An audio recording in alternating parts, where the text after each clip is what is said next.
దేశంలో పెరుగుతున్న petrol, diesel, వంట గ్యాస్ ధరలు, నిత్యావసర వస్తువుల ధరల పెరుగుదలతో సామాన్య ప్రజల జీవితం రోజురోజుకు దుర్భరంగా మారుతోందని సిపిఐ రాష్ట్ర కార్యదర్శి, కొత్తగూడెం ఎమ్మెల్యే కూనంనేని సాంబశివరావు కేంద్ర ప్రభుత్వంపై తీవ్రస్థాయిలో విమర్శలు గుప్పించారు. సిపిఐ ఆధ్వర్యంలో జిల్లా కలెక్టర్ కార్యాలయం ఎదుట నిర్వహించిన మహాధర్నాలో ఆయన మాట్లాడుతూ, ధరల నియంత్రణలో కేంద్ర ప్రభుత్వం పూర్తిగా విఫలమైందని ఆరోపించారు. ఇంధన ధరల పెరుగుదల కారణంగా రవాణా ఖర్చులు పెరిగి, వాటి ప్రభావం ప్రతి నిత్యావసర వస్తువుపై పడుతోందని ఆయన అన్నారు. ఒకవైపు నిరుద్యోగం, మరోవైపు ధరల పెరుగుదలతో పేదలు, కార్మికులు, రైతులు, మధ్యతరగతి కుటుంబాలు తీవ్ర ఆర్థిక ఇబ్బందులు ఎదుర్కొంటున్నారని పేర్కొన్నారు. వంట గ్యాస్ ధరలు సామాన్య కుటుంబాలకు భారంగా మారాయని, ప్రజల కొనుగోలు శక్తి క్షీణిస్తోందని ఆవేదన వ్యక్తం చేశారు. ప్రజా పంపిణీ వ్యవస్థను బలోపేతం చేసి, రేషన్ దుకాణాల ద్వారా సబ్సిడీపై నిత్యావసర వస్తువులు అందించాలని, బ్లాక్ మార్కెట్ను కట్టడి చేసి ధరలను నియంత్రించాలని ఆయన డిమాండ్ చేశారు. ప్రజల కష్టాలను పట్టించుకోకుండా కార్పొరేట్ శక్తులకు అనుకూలంగా కేంద్ర ప్రభుత్వం వ్యవహరిస్తోందని విమర్శించారు. ధరల పెరుగుదలపై వెంటనే చర్యలు తీసుకోకపోతే ప్రజా వ్యతిరేక విధానాలపై దేశవ్యాప్తంగా పెద్ద ఎత్తున పోరాటాలు చేపడతామని హెచ్చరించారు.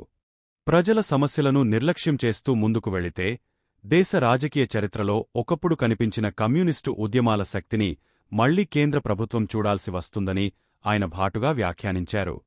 ప్రజల హక్కుల కోసం కమ్యూనిస్టు పార్టీ ఎప్పటికీ పోరాటం ఆపదని, అవసరమైతే దేశవ్యాప్తంగా ఉద్యమాలను మరింత ఉధృతం చేస్తామని స్పష్టం చేశారు.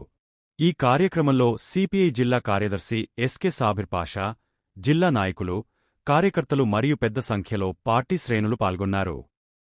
ఆ రోజు ఏం చెప్పాడినా నరేంద్ర మోడీ గారు అధిక ధరం లేని పరిపాలన అందిస్తానన్నాడు. నల్ల డబ్బుని వెనక్కి తీసుకొస్తా అన్నాడు. అదేవిధంగా అప్పుడు డాలర్కి 54 రూపాయలు ఉండేది, మనం 54 రూపాయలు కాసి వచ్చేది. ఇట్లా డాలర్కి 54 రూపాయలు ఉంటే మన్మోహన్ సింగ్ రాజీనామా చేయాలి అన్నాడు అప్పుడు ఈయన గుజరాత్ ముఖ్యమంత్రిగా. ఇప్పుడేం జరుగుతుంది? డాలర్కి 96 రూపాయలు కట్టాలి ఒక డాలర్ మనకు రావాలంటే. మరి ఈయనేం చేయాలి? ఇప్పుడు నరేంద్ర మోడీ గారు ఏం చేయాలి? అదేవిధంగా సంవత్సరానికి 2 కోట్ల ఉద్యోగాలు ఇస్తామన్నాడు. ఇచ్చారా? ఇవ్వలేదు. ఎంతసేపు వాళ్ళు ఈ రాష్ట్రం మీద పడతారు, రాష్ట్ర ప్రభుత్వాల మీద. లేకపోతే డబుల్ ఇంజిన్ ఉంటే చేస్తాం, అంటే నీ గవర్నమెంట్ అయితే చేస్తాం, అంటే కిందాలు కూడా నీకు. అంటే మరి ప్రజాస్వామ్యానికి నువ్వేం గౌరవం ఇస్తున్నావు? ప్రజాస్వామ్యంలో గౌరవం ఇవ్వటం అంటే ప్రజాస్వామ్యంలో ప్రజా అభిప్రాయాలు పరిడి వెళ్ళాలి, స్వేచ్ఛతో ఉండాలి. స్వేచ్ఛతో ఉండాలంటే ఒక రాష్ట్రంలో ఒక పార్టీ గెలుస్తుంది అంటే నువ్వు ఆ పార్టీలో గెలిచారు కాబట్టి మీకు నిధులు ఇవ్వరు. ఇది ఎంత అన్యాయం! ఏపీ వాళ్ళు వాళ్ళతో కలిసిపోయారు కాబట్టి ఏపీ వాళ్ళకి నిధులు ఇస్తున్నారు, తెలంగాణకి నిధులు ఇవ్వట్లేదు. ఈ పద్ధతుల్లో ప్రజాస్వామ్యానికి భిన్నంగా అధికారం ఉంది కదా అని అందరూ లొంగ తీసుకుని ఇప్పుడు తృణమూల్ కాంగ్రెస్ కూడా చిన్న భిన్నం చేసేసాడు. 20 మంది పార్లమెంట్ సభ్యులు కలిసిపోయారు. అదే పద్ధతిలో తమిళనాడులో కూడా ఇప్పుడు డిఎంకే కలుపుకుంటున్నారు. ఈ విధంగా అటువంటి అడ్డదారిలో ప్రభుత్వంలోకి వచ్చి నేను ఇన్నేళ్లు ఉన్నాను అన్నారు. ఎన్నేళ్లు ఉన్నావు అనేది పాయింట్ కాదు. ప్రజలకు ఏం మంచి జరిగింది? అచ్చగా మతంతోనే ఎప్పుడు నడవదు. మనం కూడా మతం పాయింట్ వదిలేద్దాం. మతం అనేది ప్రజలకు అర్థమైంది. మనం ఈ గవర్నమెంట్ ఏం చేస్తాం తప్పులన్నీ తీసుకుని వాళ్ళన్న నల్లధనం ఎక్కడుంది, వాళ్ళన్న ఉద్యోగాలు ఎక్కడున్నాయి, వాళ్ళన్నటువంటి ఎరువులకి 3 చట్టాలు ఏమైపోయినాయి, రైతులు బాగు ఏమన్నా జరిగిందా, వాళ్ళు చెప్పినట్టుగా పేదవాడికి బాగు ఏమన్నా జరిగిందా, ఈ అన్నిటికీ కారణాలు ఏమిటి? ధరలు ఎందుకు పెరుగుతున్నాయి అంటే వాడు ధరలు నిర్ణయించుకుంటాడు.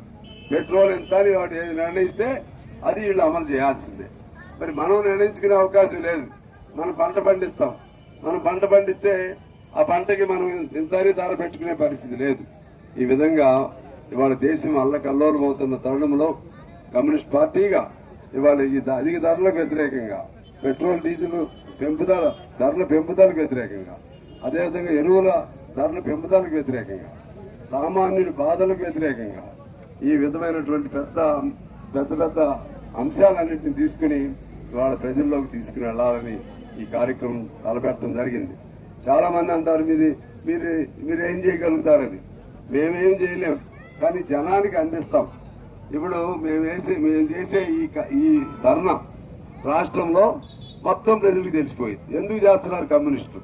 మాకు ఓట్లు వేయకపోవచ్చు, ఎందుకు చేస్తున్నారని తెలుస్తుంది. ఎందుకు చేస్తున్నారా అంటే ధరలు, ఏం ధరలు? పెట్రోల్ ఎంత పెరిగింది. ఒకసారి ఒక్క ఆలోచన కల్పిస్తాం. కమ్యూనిస్టులుగా మా బాధ్యత. ఆ విధంగా చెడు గవర్నమెంట్ ఎక్కడున్నా సరే వాళ్ళకి వ్యతిరేకంగా పోరాటం చేస్తాం. రాష్ట్ర ప్రభుత్వం అయినా సరే వాళ్ళ పరిధిలో ఉన్నాయి, వాళ్ళు జాగ్రత్త పడాలి. కొంత పెట్రోల్ డీజిల్ మీద వాళ్ళు కూడా తగ్గించుకోవాలి, రాష్ట్ర ప్రభుత్వం కూడా. ఎందుకంటే ఇది దాని మీద మన జిఎస్టీ పన్ను లేదు, డైరెక్ట్ వీళ్ళకే వస్తుంది. అందుకని వీళ్ళు కూడా తగ్గించుకోవాలి. మేము తగ్గించాం, మీరు ఎందుకు తగ్గిరని చెప్పి వాళ్ళని అడగాలి. ఈ విధంగా మనం పోరాటాలు ఒకటే భవిష్యత్తులో మార్గం. ఇక కమ్యూనిస్ట్ పార్టీ మారే ఇన్ని రోజులు వాళ్ళకి గ్రేస్ పీరియడ్ లాగా ఇచ్చాం ప్రభుత్వాలకి. 2.5 ఏళ్లు ఈ రాష్ట్ర ప్రభుత్వానికి గ్రేస్ పీరియడ్ ఇచ్చాం. కేంద్రానికి సరే అక్కడ పోరాటాలు చేస్తున్న ఈ రాష్ట్రానికి సంబంధించి ఇవాళ ఇప్పుడు ఈ రానున్న 2.5 ఏళ్లు కూడా నెలకొక అంశం పైన తీసుకుని విద్యార్థులకు సంబంధించినటువంటి పరీక్ష లీకేజీలకు వ్యతిరేకంగా, లేకపోతే దళితులకు సంబంధించినటువంటి, గిరిజనులకు సంబంధించినటువంటి, మహిళలకు సంబంధించినటువంటి అనేక అంశాలని తీసుకుని నెలకొక ప్రోగ్రాం ఈ పద్ధతిలోని వేలాది మందిని కదిలించుకుంటూ ప్రజల తరపున ఉండే పార్టీ కమ్యూనిస్టు, ప్రజల తరపున ఉండే జెండా ఎర్ర జెండా లేకపోతే ప్రజల తరపున మాట్లాడే జెండా ఉండదు.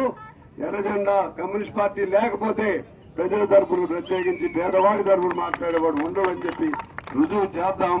మన మాట ఒకటే, మన బాట ఒకటే, మన లక్ష్యం ఒకటే, మన ధ్యేయం ఒకటే. అది పేద ప్రజల తరపున, పేద ప్రజల కోసం. పార్టీలు మారటం తెలవదు మనకి, అడుగు వెనక్కేయడం తెలవదు, మోసం చేయటం తెలవదు. ఏది నమ్మామో దానికోసమే మొన్నే కొమరయ్య గారి విగ్రహ ప్రతిష్టాపన చేసుకున్నాం. 80 ఏళ్ల మన యూనియన్ చరిత్ర ఉంది, 100 ఏళ్ల కమ్యూనిస్ట్ పార్టీ చరిత్ర ఉంది. ఇవన్నీ చిన్న విషయాలు కాదు.